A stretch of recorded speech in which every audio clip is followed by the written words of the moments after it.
Salut le peuple de Dieu. Tu as certainement remarqué depuis tous ces temps que je parle sur les réseaux sociaux des choses de Dieu que 1. Je ne suis pas un pasteur, 2. Je ne suis pas un prophète, 3. Je ne suis pas un évangéliste, je suis quelqu'un d'ordinaire qui aime Jésus.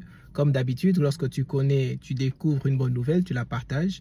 Le plus grand commandement de Jésus-Christ après son ascension ou avant l'ascension, il a demandé à ses disciples de parler de lui. Okay? Donc c'est un devoir, une responsabilité d'un chrétien ordinaire. Dans la chrétienté fondamentale 001, c'est être capable de partager la bonne nouvelle à ton niveau, à ta façon, sur ton WhatsApp si c'est ton média, si c'est ton Facebook, à ton travail, et je pense qu'il n'y a rien d'anormal sur ça.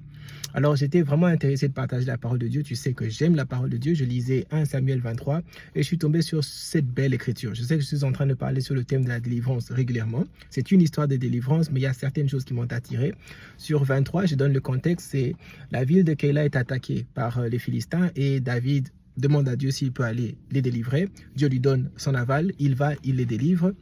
Mais après, il est dans une situation où est-ce que les Philistins, Saoul apprend qu'il est là-bas, Saoul veut venir l'attraper et il demande à Dieu une fois de plus. Dieu lui dit, tu dois fuir. Il dit, est-ce qu'ils vont me livrer? Il dit, oui, ils vont me livrer. Donc la première facette de ce texte vraiment nous enseigne comment est-ce que la relation que David avait avec Dieu, c'est la relation qu'un chrétien fondamental doit avoir avec Dieu, pas avec son pasteur, avec Dieu. C'est-à-dire que tu dois savoir, apprendre à poser tes problèmes à Dieu et à entendre la réponse de Dieu. Un chrétien doit être patient, doit prendre le temps de refléter avec Dieu avant d'agir. Parce que Dieu te dira quand il faut délivrer Keïla et Dieu te dira quand il faut fuir de Keïla. Et l'autre dimension, c'est une dimension qui blesse dans les familles africaines, mais qui n'est pas inhabituelle de la Bible, parce qu'il a délivré Keïla, il a sauvé Keïla, mais lorsqu'il est venu à Keïla, ils ont voulu être capables de le livrer. C'est-à-dire que la trahison en Afrique, c'est quelque chose qui blesse beaucoup. Ah, j'ai beaucoup fait pour cette personne, comment il peut me répondre de cette façon? Ce n'est pas la personne, ce sont des esprits. C'est comme ça qu'on dit que dans la Bible, lorsque tu comprends la parole de Dieu, tu comprends ta vie de famille, tu es de moins en moins en dur avec les autres parce que ce sont des esprits et les esprits ne cherchaient pas à détruire la ville de Keïla, les esprits cherchaient la mort de David parce que derrière Saoul c'était la mort de David, derrière toutes ces attaques c'était la mort de David. Alors c'est là que le texte maintenant devient intéressant, c'était même l'idée même de ma méditation.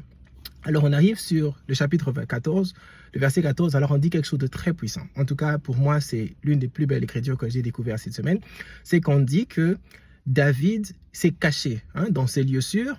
Et Saoul était en train de le chercher partout, jour après jour, mais il ne le trouve pas parce que la main de l'Éternel ne l'avait pas livré. Alors ça, c'est une phrase magnifique. Pour ceux qui sont en Christ, tu comprends maintenant ce que ça veut dire. Que ce n'est pas que Saoul n'a pas cherché partout, parce que cet endroit existait, c'était trouvable, mais la raison pour laquelle Saoul ne trouvait pas cet endroit, c'est parce que Dieu avait décidé de ne pas le livrer. C'est-à-dire qu'un chrétien est entre les mains de Dieu. Donc lorsque tu commences à servir Dieu et être dans la maison de Dieu, tu as cette certitude que même lorsque tu traverses des moments difficiles, que tu es dans la main de Dieu. Alors, il y a un mensonge de la vie chrétienne, c'est-à-dire que lorsqu'on parle de David, tout le monde s'identifie à la royauté. Mais David n'a pas commencé de la royauté, il a commencé par la souffrance. Il va fuir, il va se cacher, c'est comme ça qu'il parle dans tous ces psaumes d'une protection divine. L'Éternel est mon refuge, il est mon berger, il est celui qui me couvre, celui qui me donne la protection dans les lieux sûrs. C'est-à-dire qu'il y a quelque chose de sa vie, à chaque instant qu'il aurait perdu, si ce n'était pas par l'intervention de Dieu.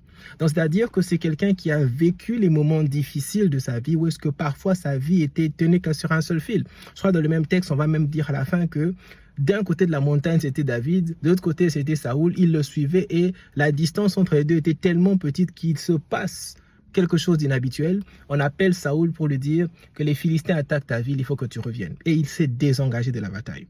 C'est vrai qu'on dit souvent que dans le livre d'Esther, c'est le livre où est-ce qu'on ne parle pas de Dieu, mais on peut sentir la main de Dieu. Mais je me suis rendu compte que même dans ce texte, cet extrait du texte qu'il dit juste à Saoul que les Philistins t'attaquent sans mentionner Dieu, mais quelqu'un qui comprend déjà que tu es entre les mains de Dieu comprend que c'est Dieu qui a orchestré quelque chose pour que la vie de David ne soit pas touchée.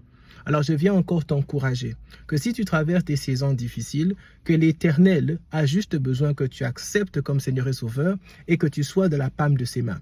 Parce que seul lui peut te délivrer entre les mains des ennemis. Il peut te livrer entre les mains de certaines choses. C'est-à-dire que tout ce que tu traverses, même dans la cage des lions, même dans les fournaises ardentes, tu n'as pas besoin d'avoir peur parce que tu es entre la palme des mains de l'Éternel.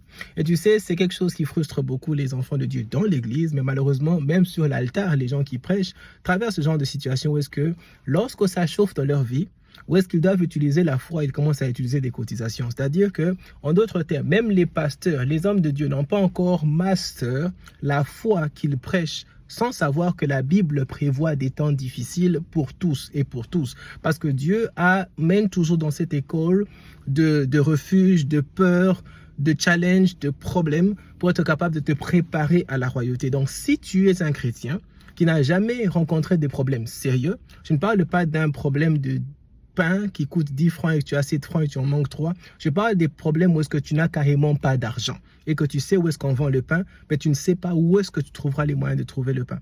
Alors, ce sont ces situations que Dieu vient t'adresser dans notre vie pour dire, un homme de foi ne grandit pas quand tout va bien. Il grandit où est-ce que tout va mal.